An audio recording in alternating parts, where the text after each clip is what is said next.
Ayan, no? Pag meron lahat yan, di ba? Direct double taxation. Or direct or double taxation in its prohibited sense, no? Pag sinabi mong same subject matter, ano ibig sabihin niya, no? Basically, ito yung parang ano, uh, why? Why are you being taxed? The nature of the tax, no? Privilege of doing business in the Philippines. Privilege of doing business in the city of Manila. Privilege of donating property. Yung mga ganyan, no? Okay. Yan po yan. Subject matter. Next, same purpose. Ano po ibig sabihin ng same purpose? It means revenue ba yan o regulation? Example, yung VAT, revenue. Eh, yung sin tax sa cigarette,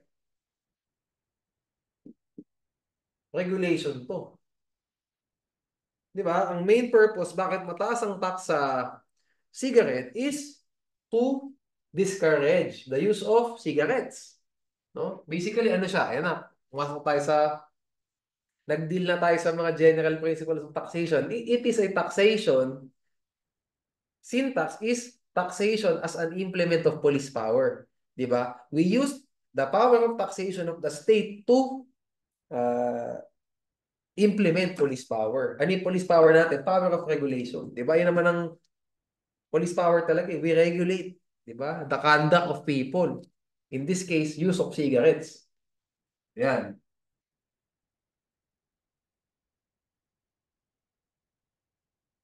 Sa ano rin ata, sa sugary drinks, di ba? Mayroon ding excise tax yan. Ayun, same thing. Regulation yun. No? Ganun. Revenue, income tax, VAT, no? And so on. Same kind, character. Ano po ibig sabihin yan? Tax on sales, yan ba yan? Tax ba saan yan? Tax on income, tax on assessed value, yung mga ganyan, no? Tax on sales, okay? Tax on receipts, mga ganyan, okay? Tax on gifts, gross estate, gross value of the estate, mga ganyan, no? Yan po yan. Yan ang same kind or character. Next, same taxing authority. What does this mean? National ba o local? LGU ba o Pilipinas? Same jurisdiction. Philippines or foreign nation? Same taxing period, alam nyo na. Okay, alam nyo na kung ibig sabihin yan. 2023 ba? 2024. If all of these are present, direct double taxation siya. Parehong privilege of doing business in the Philippines. Pareho siyang revenue. Pareho siyang tax on income. Ay, tax on sales. Pareho yan.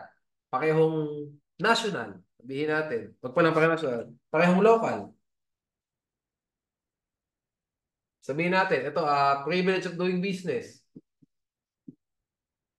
Doing business in Manila. Sabihin natin, in Manila. Oh. Purpose is revenue. Pareho. Parehong tax on sales. Parehong local. Same locality, no? Same Manila, no? Parehong Manila. Pag kasi isa Manila, isa Mandaluyong, edi hindi siya direct double taxation kasi iba yung taxing authorities. Okay? Sa Pilipinas, parehong Maynila eh. And same taxing period, sabihin natin 2022 equals direct double taxation, no? Void yan. Pero sabihin natin, isa nagmintes. Pareho nga lahat, pareho, pero isa foreign, isa Philippines. Ay, hindi pala.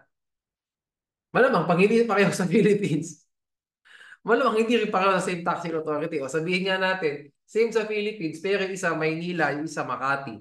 E di walang direct double taxation kasi wala ito. Or paano kung pareho lahat? Privilege of doing business in the Philippines, revenue, sales, parehong Maynila, Philippines. Pero 2022 end 2023. E di hindi same yung taxing period. Pwede na. Kasi every year pwede naman mag-tax. Okay? Next tayo. So, direct double taxation, indirect double taxation, di ba?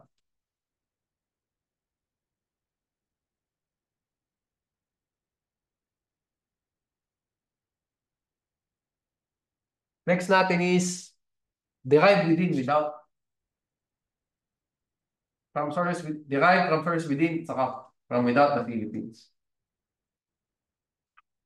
Okay.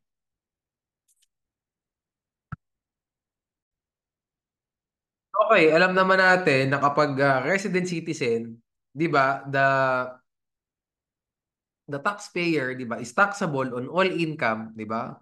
Whether derived from sources within and without the Philippines kapag resident citizen. O, all others hindi po, 'di ba? Non-resident citizen, resident alien, non-resident alien, lahat ng mga 'yan, derived lang sila ay they will only be taxed, 'di ba? Uh, on income from sources derived within the Philippines, 'di ba? Yung without, not taxable. Okay? So ngayon, ang tanong po dyan, no, pahihirapan tayo dyan kapag tinanong tayo ng non-resident Filipino. Madali kasi alien eh. 'Di ba? Pag alien, alam na natin agad yan. Pag sa alien ka tinanong, kahit na 10 taon na sa Pilipinas yan, within lang. 'Di ba? Derived from sources within the Philippines lang siya. 'Di ba? Walang problema. Whether resident o non-resident alien yan, hindi kaya mamamroblema dyan. Ang problema natin in determining if a Filipino is a resident of the Philippines or not a resident of the Philippines. So meron po 5. No? NRC. Kasi by the way, no, kaya po natin tinatakil to, 2 parts to. We need to determine the personality. Anyway, ang ginagawa natin to determine if taxable, di ba? Taxable or not. Yan ang dinedetermine natin. May 2 factors, no? May 2 factors. Yung una, personality. Number 2 is the income, di ba? Source of income. Within o without ba? Okay, una is personality, no? RC, NRC, RA, NRA, pag corporation is DC, at saka RC. Ay, FC, I'm sorry, FC. Yan, personality, we need to determine this, no? Sige, bago pala tayo mag-non-resident citizen, itakal muna natin yung sa juridical persons. Madali ito. Di ba? Domestic corporation ka if you are organized, incorporated in the Philippines. If not, foreign corporation ka. Para maging resident foreign corporation, you are engaged in trade or business in the Philippines. Resident foreign, but foreign ka pa din. Di ba?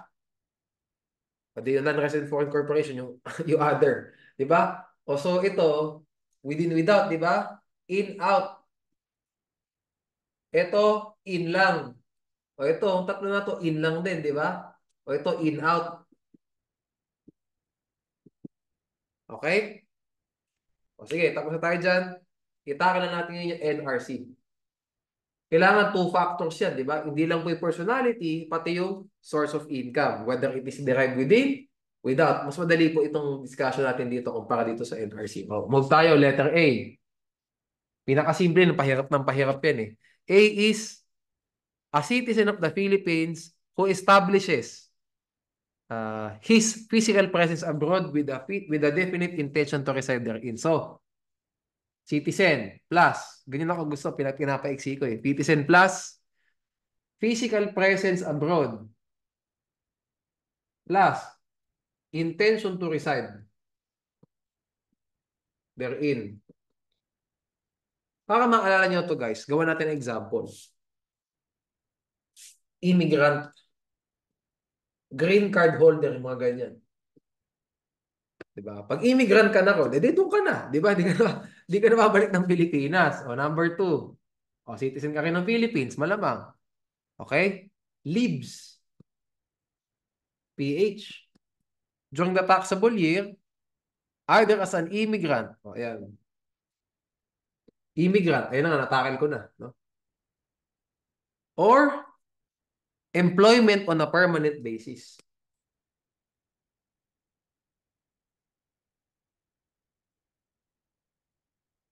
Maraming ganitong Pilipino, di ba? Well, may mga Pilipino na OFW na ano, hindi nagmamigrate, di ba? May mga OFW na Pinoy na nagmamigrate, no? Case to case, mga iba-iba, di ba? Iba-iba. Anyway, basically, immigrant nga din. So, actually, ito pong A at saka B, Magkapatid yan. Okay, magkapatid yan. Okay? Next tayo,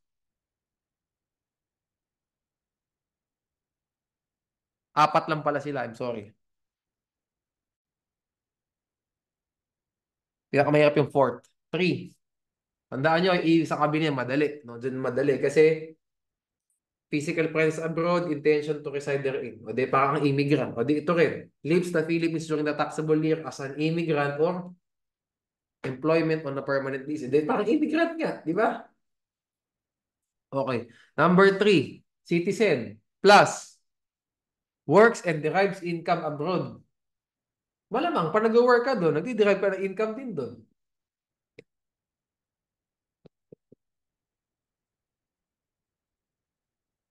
Abroad, employment requires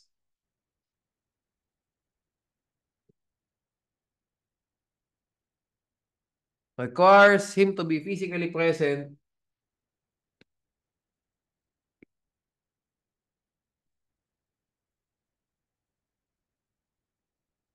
Physically present abroad, abroad, most of the time. Saan? Sa taxable year. Ito ang pinaka-important yung mahaba na ito. Hindi naman yung works derives income abroad eh. Malamang, papakita sa inyo yan na nasa abroad siya. Doon sa kumikita. Ito important. Employment requires him to be physically present abroad for the most of the time during the taxable year. Ang pinaka-important is ito, most of the time. Employment requires him to be physically present abroad for the most part during the taxable year. So what does this mean? Yung most of the time, most part tuloy. What does most of the time mean? Ibig sabihin po nito, most of the time, it means 183 days. Kinlarify po ito, ano to revenue regulation, no? Nag-clarify nito. Okay, so ikumpara natin, no? Guluhan kayo, di ba? Pag yung non-resident agent engage in trade or business, hindi nyo naman kailangan pang i-define pa ng ganun nga kasi nga pag alien, automatic. Within lang pwede, di ba? Bawal yung without. Pero nakalagay po dyan, para yung non-resident agent engage in trade or business, para maging engage in trade or business, di ba nakalagay dyan 180? Di ba? O ito po, tandaan nyo ito iba ha, kapag citizen, pag OFW, ayan, gagawin ko na kayo ng example, OFW to. Ang OFW, paano magiging non-resident citizen ng Pilipinas? 183 days dapat siya sa ibang bansa. Okay? 183.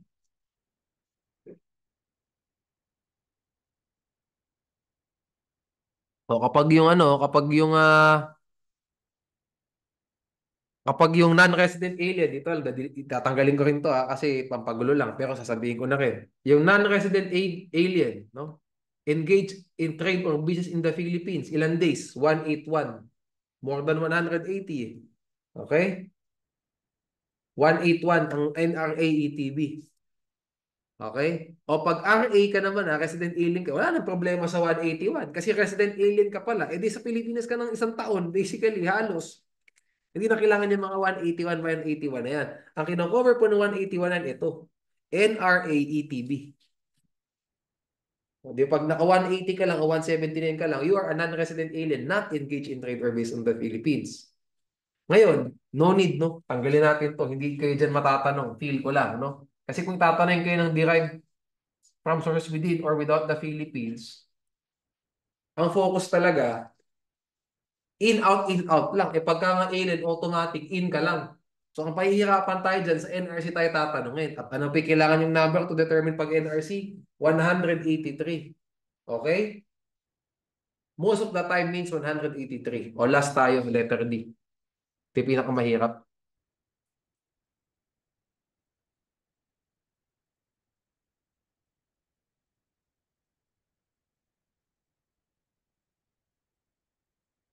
Sabi dito, citizen, previously. Previously siya, NRC. Ayan. And he arrives in the Philippines. Basically, Nagbabalik na Pinoy. O, yan. Arrives in the Philippines at any time during the taxable year to reside permanently in the Philippines. Nagbabalik na Pilipino. Ayan. Shall likewise be treated as a non-resident citizen for the taxable year in which he arrives in the Philippines with respect to his income derived from source abroad until the date of his arrival in the Philippines. Ang hirap. Ito po example niyan, no? So tandaan niyo itong classification niya, citizen of the Philippines, previously NRC. Ba't ba may plus doon? Dapat tanggalin ko yung plus. Previously NRC. Okay. Previously an NRC, no? He arrives in the Philippines with intention to reside permanently in the Philippines. Ang gawa natin ng example. After nito guys, exclusion na lang tayo sa deduction sa gross income and then we're done. Okay?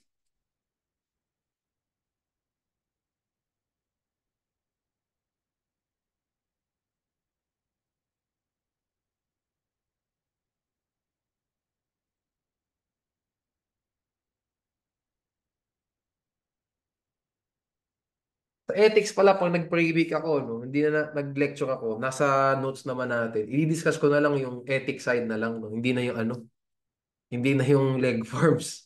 Okay? Anyway, lahat po ng forms, no, yung lahat ng nasa syllabus nyo, ilalagay natin sa pre-week kasi mahirap na, no? Para pag tinanong man sa inyo yung bonus na agad, di ba? Bonus na yun, no? Wag na natin pakakawala kasi points din yun. Di ba? Yung naman ang point ko. No? Pero di ko na i-discuss dito at mauubos yung time natin and at the same time, hindi kasya. Okay? O ngayon, dito tayo Sabihin natin, si Mr. A, matagal siya sa abroad. 20 years siya sa US. O, ayan. 20 years in US. Tapos, 2024, ayan, bumalik siya, no? June 2020, wag pala June. July. Bukayin natin. July 1, 2024, no? He returned in the Philippines. Sabi niya, mag-i-stay na po ako for good sa Philippines kasi nakakamiss ang Pilipinas. So, ayan. Permanently. Ayan. Ano po siya? Hybrid siya ngayon. Ayan. Meron siyang NRC features, meron siyang RC features. Okay. Ano ibig sabihin nun? Mula January 1, 2024 to June 30, 2024, NRC siya. So lahat po ng kinita niya dito dapat within lang.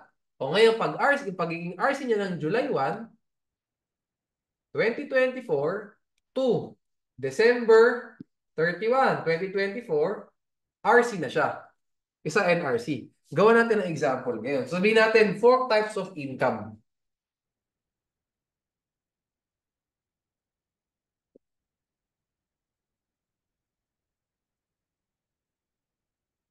4 types of income. Sabihin natin, kumita siya ng January 1, January 10, o yan, Feb 10,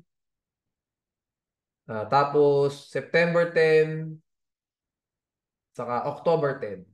Same years. Okay? Sabihin natin January 10, kumita siya sa rental property in Manila. Feb 10, kumita siya sa rental property niya in USA. September 10, ganun ulit. Rental property in Manila. Rental property in USA. Meron siyang property sa Manila, meron sa Pilipinas, meron siyang mga single family house, single family units, no? O ito, rental property niya in Manila. Kinita niya ng January 10 yung lease income dyan. Taxable o hindi? Taxable. Why? NRC derived from sources within the Philippines. At rental property niya in US. Not Kasi NRC without, di ba? O itong last two, taxable kasi RC na siya. Kasi di ba, return na siya sabi niya, July 1 eh. Oh. September 10 to eh. RC within.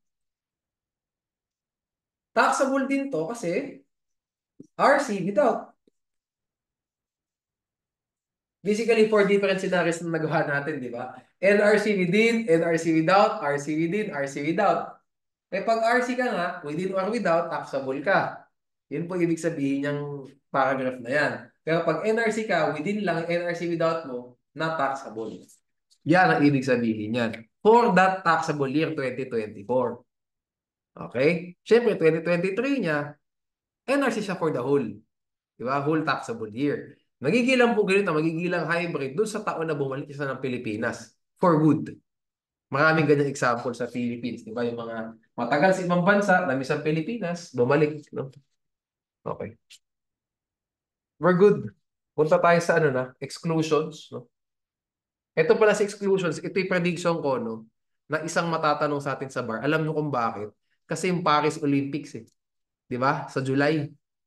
Tapos September yung bar natin. Eh di tatanungin kayo niyan. Ano ba kayo? Lalo na pag may nagkaroon ng gold medal. Di ba? Paano pag may nanalo na naman ng gold medal sa Pilipinas? Malamang eh. Kasi maraming malalakas tayong athletes na papasok eh. Oh, di ba? Magbibigay ng, alam niyo na, may pabigay yung real estate company, yung food company, nagbigay yung Pilipinas. Okay.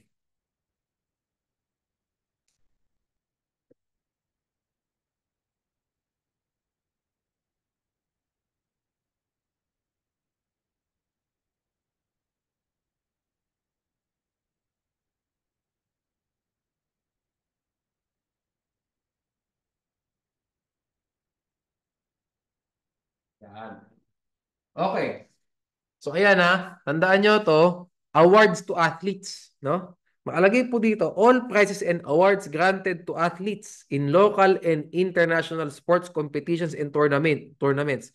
Ibig mo sabihin itong first phrase na to, ang nagbigay po yung premyo ng sa Olympics, premyo sa SEA Games, mga ganyan. Yung premyo po talaga ng tournament, kung magkano man ang binibigay ng tournament na yon, na dapat sanctioned, whether in the Philippines or abroad, sanctioned ng National Sports Association natin. So yung Philippine, ano ba, Olympic Committee ba tawag sa atin? Basta yun, no?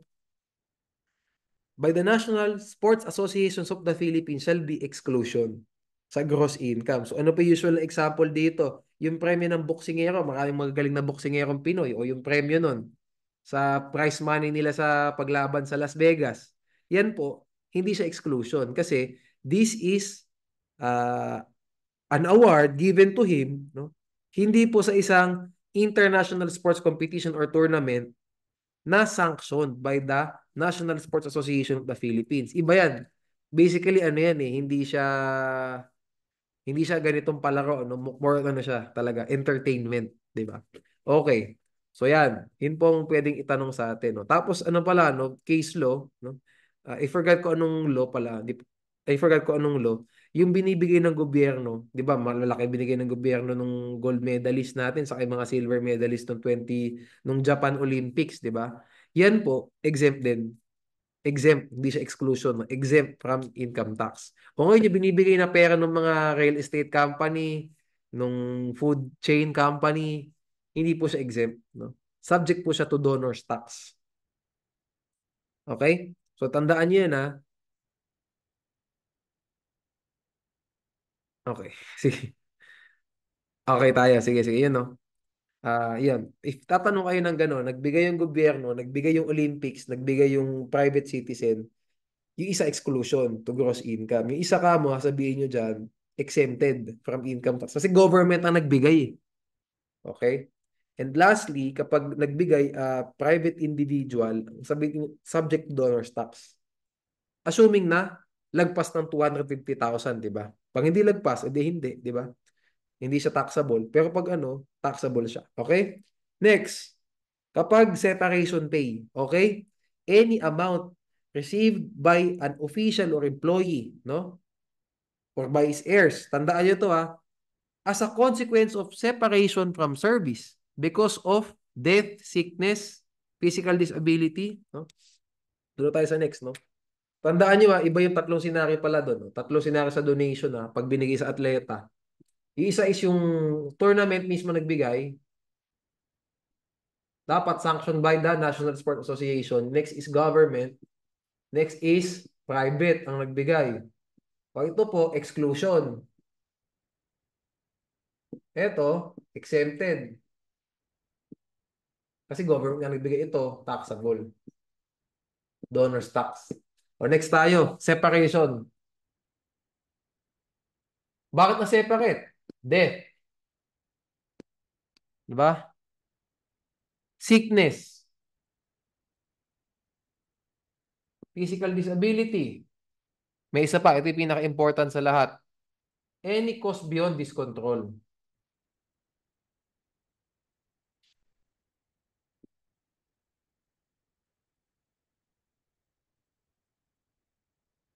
Yan. Yung apat po na yan, this shall be considered as exclusion.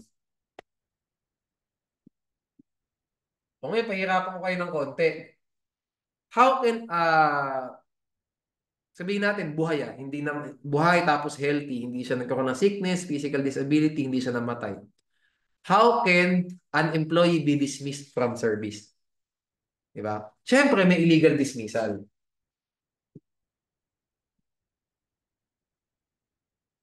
Meron ding legal dismissal. O sabihin natin, legal yung dismissal, valid. Ano yung dalawang causes, guys?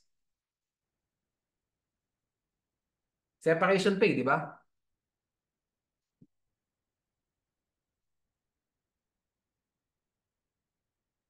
Sabihin natin, just cause.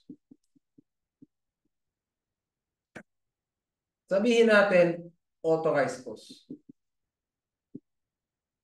Maraming angulo to, may isa pa akong angulo. Pag just cause siya na-dismiss, ito po, taxable kung may separation pay pa. Assuming na gano'n, no? Nakalagay sa CBA nila, may separation pay kahit na ma-terminate ka due to just cause or authorized cause. Either way, may separation pay ka.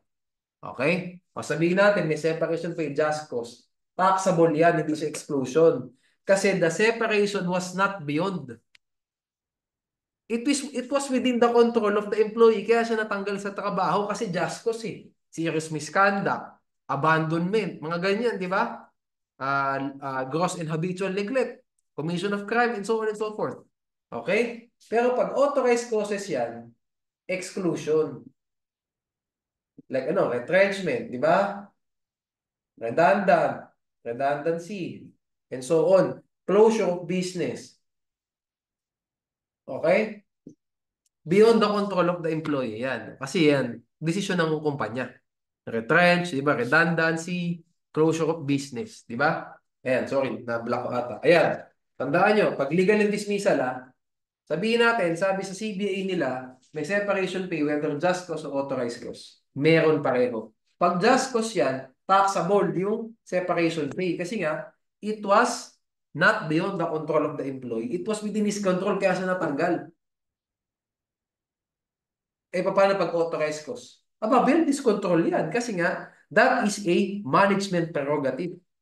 Company move yan. Company move. So, exclusion. Excluded. Retrenchment, redundancy, closure of business, ano pa? Labor saving devices installation. Diba? So, apat. Get the point. No? O ngayon, paano pag ito? Sabihin natin, may mga kumpanya kasi guys, sabi sa CBA, kahit na nag-voluntary resignation ka,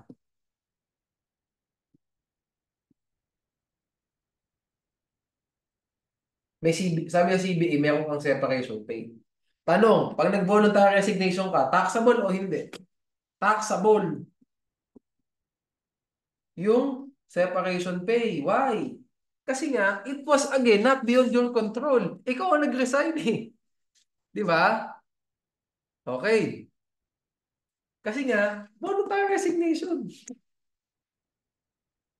Okay? Sige. O lastly, sige, nag-combine na lahat. Ito, pinakamahirap sa lahat. O, di ba alam naman natin, pag nagkaroon ng illegal dismissal,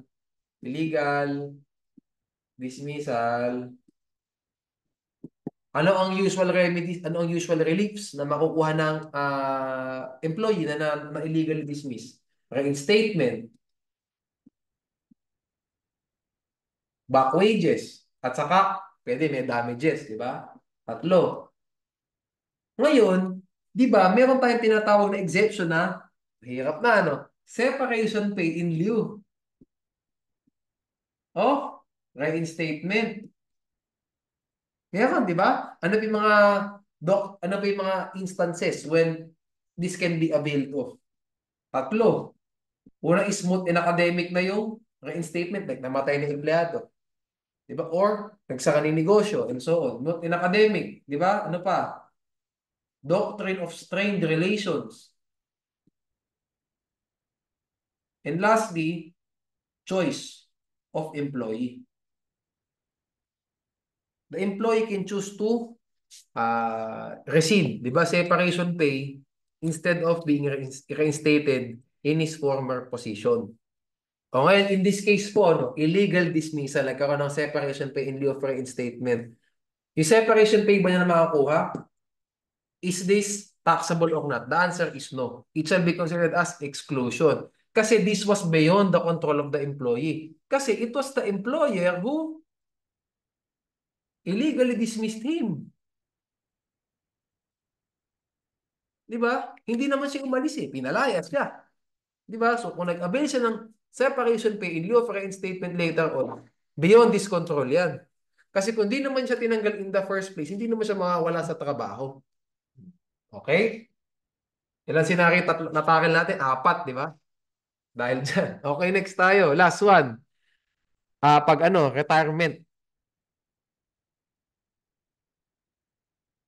Basically, medyo kapatid din ito nung separation pay, di ba? Retirement naman eh.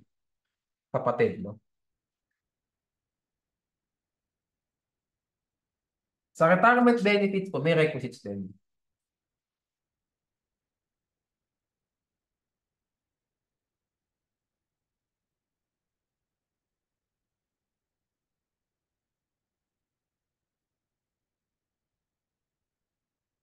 Okay.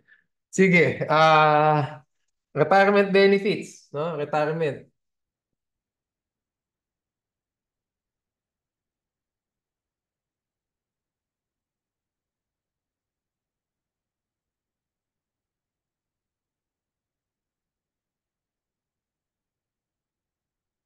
Ito pa yung mga requirements, no? Sabi dito, retirement benefits under RA 7641.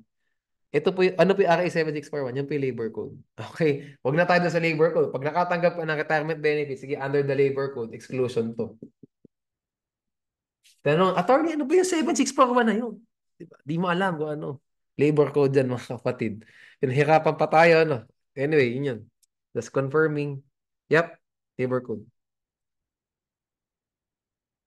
Amending, ano? An act amending Article 287 of PD 442 or the Labor Code. O, ayan. Labor Code nga siya. Okay. Exclusion niya pag retirement benefits under the Labor Code. Isa pa, ito, yung requisites, no? Paano kapag private, no? Basically, may CBA, no? Merong reasonable private benefit plan. O, ayan. Merong private benefit plan. Ano po yung requisites for that, no? Dapat, una is maintained by the employer. Okay, hindi pala yan. Okay, una dito is the employee, no, must be in service for at least 10 years. Same employer, malamang. Walang iba employer, no? Walang naman iba. 10 years. Okay. Next is employee not less than 50 years old. In other words, kung pinahirapan pa tayo sa not less than 50, in other words, 50 or more. O yan lang yun. Okay? Anyway, ang compulsory retirement age is 65, di ba? Lastly, this can be availed of only once.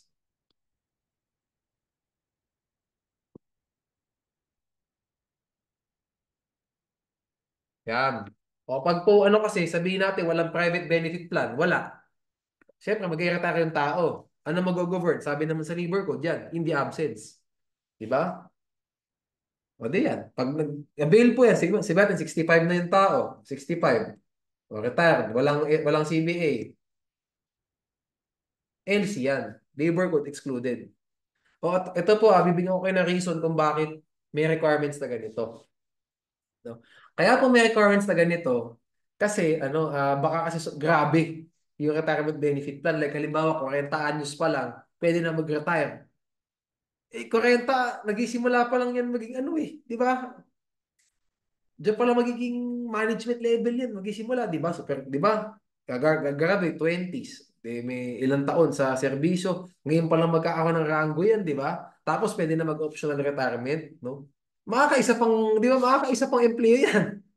Makakaisa pa.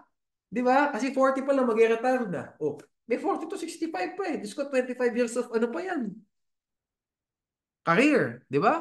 Kaya po, ginawa ito para malimit yung ganun. Dapat 10 taong ka nag-servisyo sa same employer. And on top of that, dapat 50 o mahigit ka na nag-resign ka. Okay? And you can avail of this only once. Okay? By the way, no, tatakil ko to, no.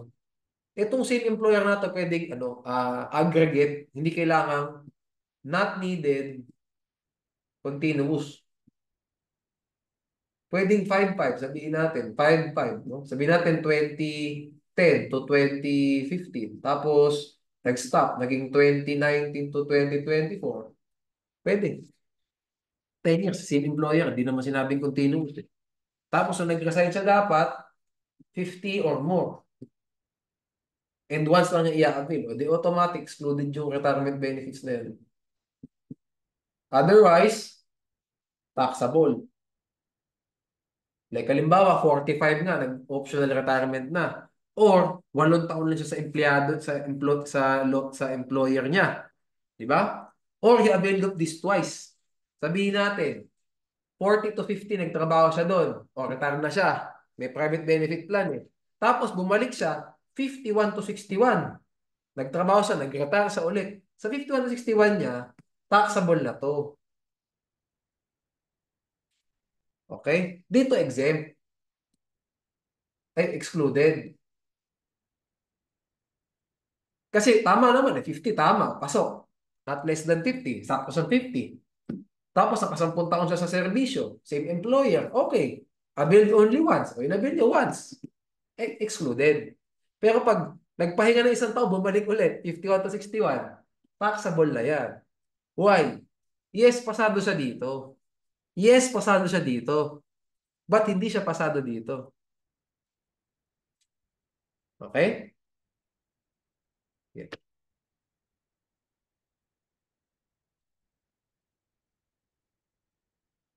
Let's go.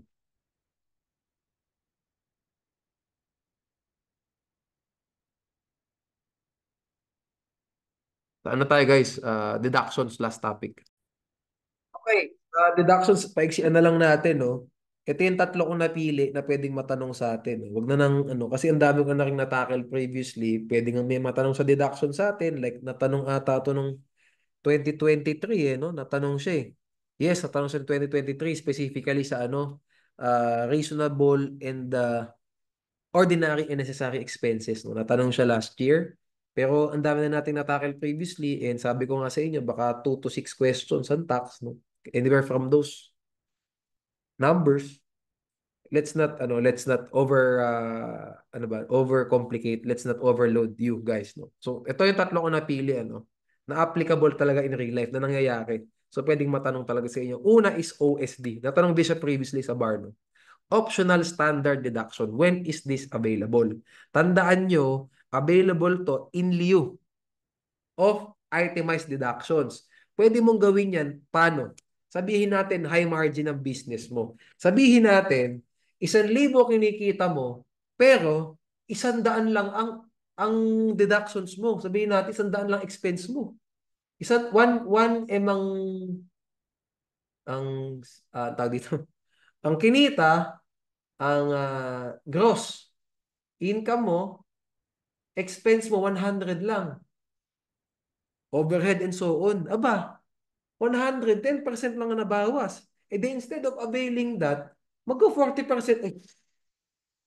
I-avail ko OSD.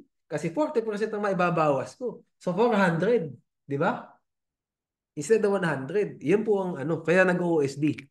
That's the first reason why. No? Kasi mas malaki pa yung OSD kumpara doon sa totoong itemized deduction ng tao. That's the first reason why.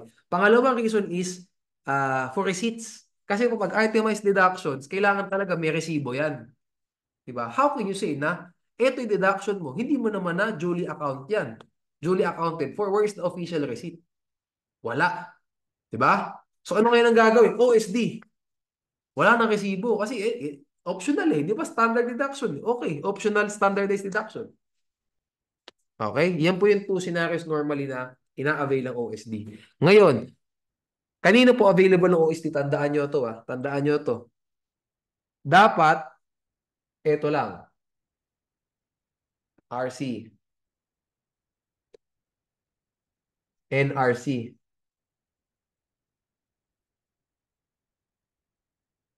RA.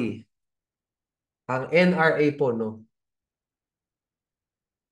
Okay? Nakalagay kasi dyan, in lieu of the deductions allowed under the preceding subsections, an individual subject to tax under Section 24 other than a non-resident alien. O, di yung tatlo lang ang pwede mag-avail niyan. Which makes sense kasi po ang NRA, tinataksan siya sa ano niya, gross sa sales niya talaga. Gross receipts, yun ang income tax agad pag NRA ka, di ba? Pag NRA, NETB. Ayun pala, we need to clarify that. Naku, humaba na. Di ba pag NRA, ETB, iba. Saka NRA, NETB. Ito, on gross income, tinatax yan. Di ba? Next tayo pa rin pag NRA, ETB. No? Pag NRA, ETB, similar din siya sa, ayokong pahirapan eh. Tanggalin na nga natin yan. Similar din sa RC, NRC, saka RA. Pero meron lang ibang mga, like meron sa ibang mga specific taxes. Kaya siya isineperate. Pero pareho lang siya for the most part. No? Wait lang nga.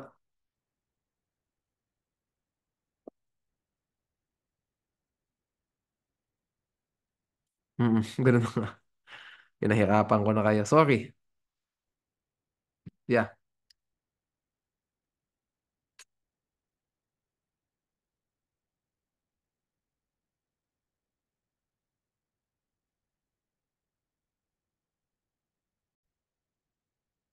Mali pala ako, hindi pala optional standardized. Optional standard deduction, OSD, okay?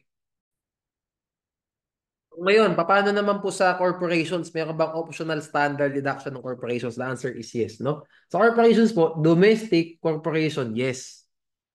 Resident foreign corporation, yes. Ang non-resident foreign corporation po, no. Okay, so kailan po nagiging resident foreign, kailan po nagiging resident ang isang foreign corporation if engage in trade or business in the Philippines? Ganun lang kasimple. Mas mahirap po yung sa tao talaga. Maraming mga pasikot-sikot. Okay, so to summarize everything, no. Hayaan na natin yung NRA-ETB na yan, saka NRA-NETB na yan. Pinagulo ko pa sa inyo. Tanggalin na natin yan. O, ayan.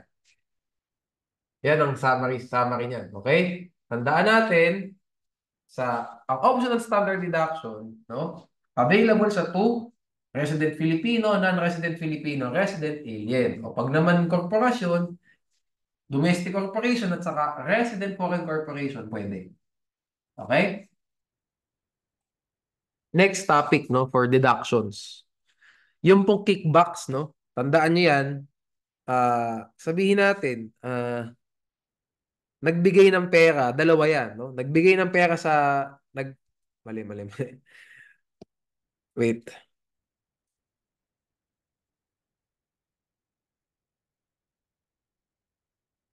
Okay. Yung kumpanya, nagbigay siya ng pera sa dalawang tao. Yung isa, ibinigay niya sa prospective client. Okay? Winine and dine yung client, no? Ginastosan ng pera para, siyempre, makuha yung sale tuloy, makuha yung kontrata. Oo, sale, no? Yun yung unang pinagbigyan ng pera. Yung pangalawang pinagbigyan ng pera,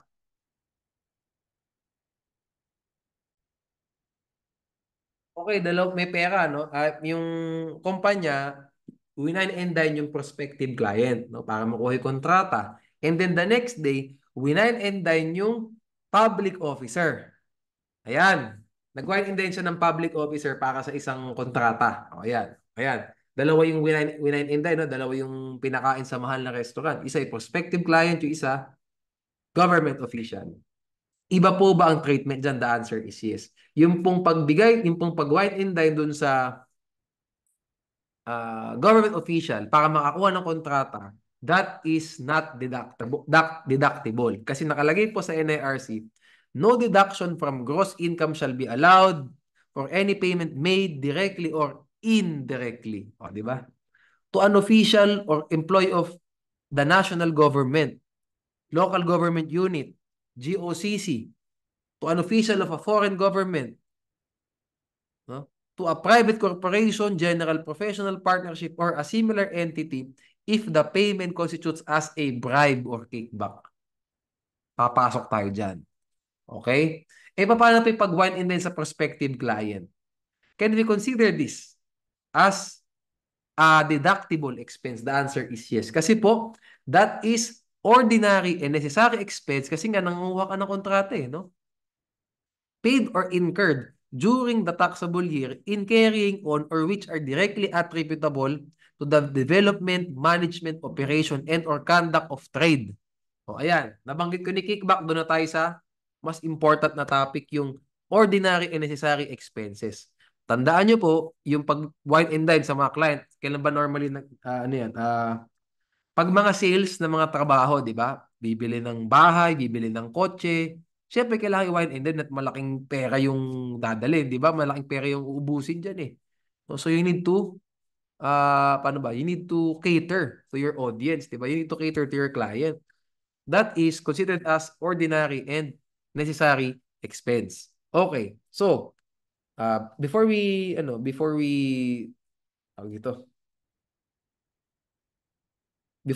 in, di ba mayroong nakalagay dyan, di ba? Including a reasonable allowance for salaries, wages, other forms of compensation. Ihimayin natin to, no? A reasonable allowance for travel expenses here and abroad for home, okay? A reasonable allowance for rentals, no? A reasonable allowance, dito papasok, guys, yung sinasabi ko palang client. Pero pwede na hindi i-specify yung entertainment, amusement, and recreation. Alam nyo kung bakit? Kasi papasok kasi doon sa taas. Kahit na di i-specify na entertainment, amusement, recreation yan, we can say na ordinary and necessary yan. So what does ordinary and necessary mean?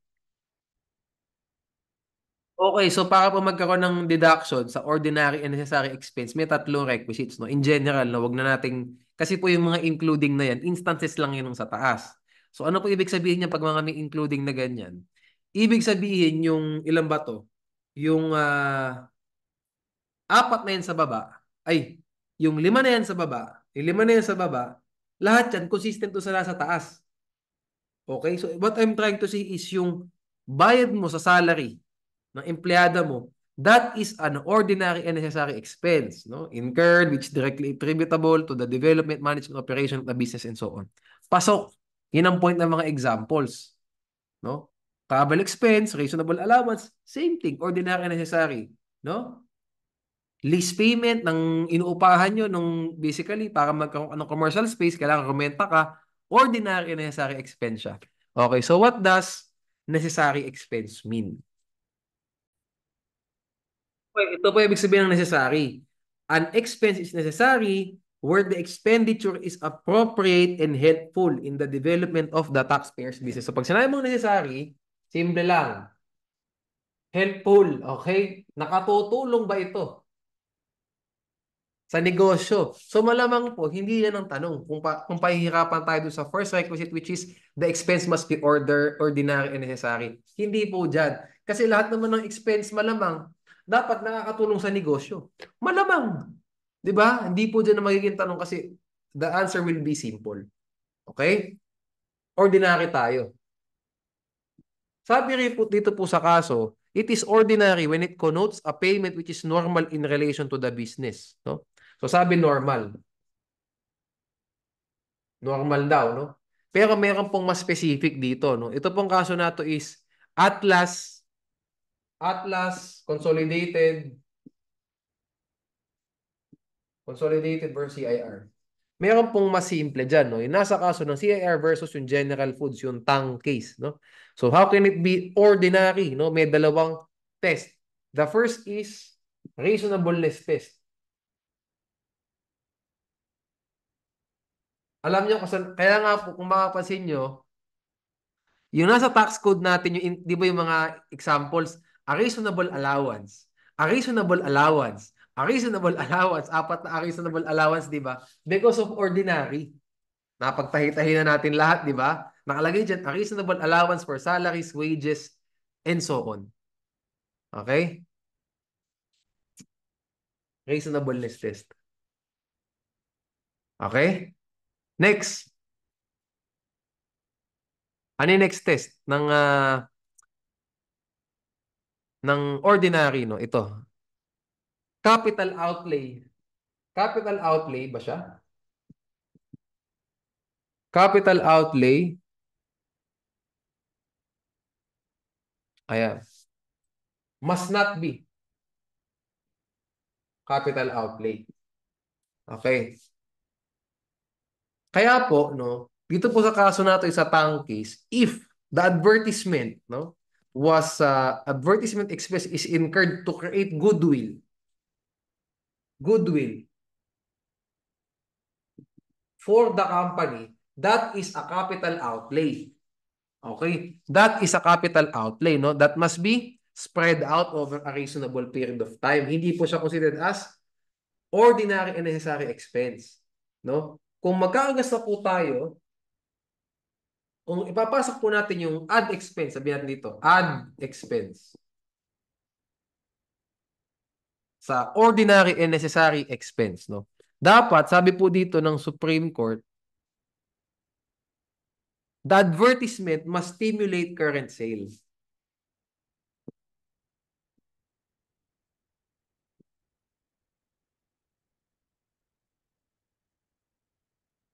Okay. It must stimulate current sale of merchandise or use of services. Meanwhile, isa naman, advertising designed to stimulate the future sale of merchandise or use of services. Kapag future, goodwill yan, aba. Diba? Stimulate current sale. Ito, bigyan ko kayo ng example. Ano pagkakaiba ng current sale at saka future sale? Kapag ang ina-advertise mo yung product talaga, 100 pesos, buy one, take one, get them now, mga ganon, di ba? Get our product now, no? Promo and so on. Yan, pwede mo sabing ordinary and necessary.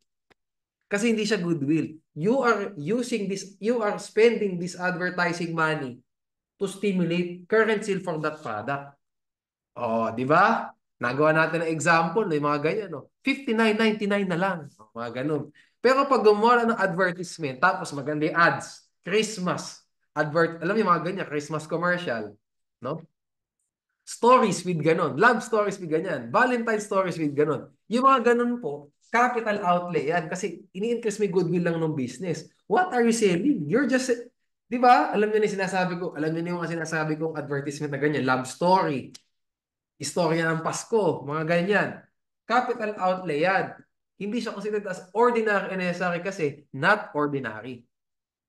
Okay? Sige. I think that ends our discussion for taxation law. Next topic natin, no? Marami na rin tayo na record na subjects ngayon, no? Next topic natin, well, tingnan nyo na lang kung ano gusto nyo next topic. Pero tatapos ko lahat ng 8. Ako lahat. Okay? Thank you for watching and listening.